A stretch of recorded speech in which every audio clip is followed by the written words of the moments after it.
Hello guys, मैं विवाह गीत लेके आई हूँ। ये भैया पानी तोड़ते हैं कलसा का।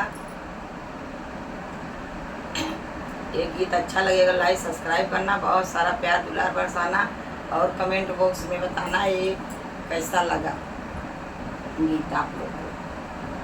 कवन रंगा लोटवा कवन रंगा पानी जी, कवने रंगा भैया तोड़ले पतला धारा जी, कवने रंगा भैया तोड़ले पतला धारा जी।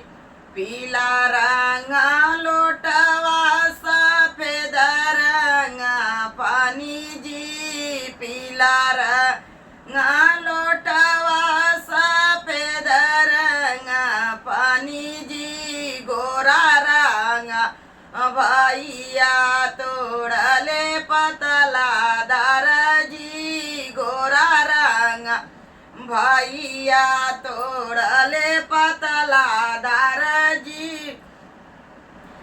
कवने रंगा लोटवा कवन रंगा पानी जी, कवने रंगा भैया तोड़ले पतला धार जी, कवने रंगा भैया तोड़ते पतला धार जी।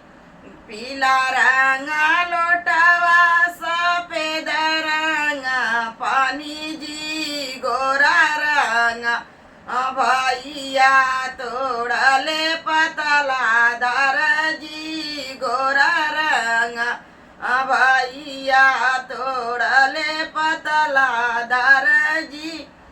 दरिया के तोड़बे बहिनिया हारी जाबे जी, दरिया के तोड़बे बहिनिया हारी जाबे जी। आजू का लड़ैया बहुत कठिन हुई भैया जी, आजू का लड़ैया बहुत कठिन हुई भैया जी। दरिया के तोड़बे बहिनिया हारी जाबे जी, दरिया के तोड़बे बहिनिया हारी जाबे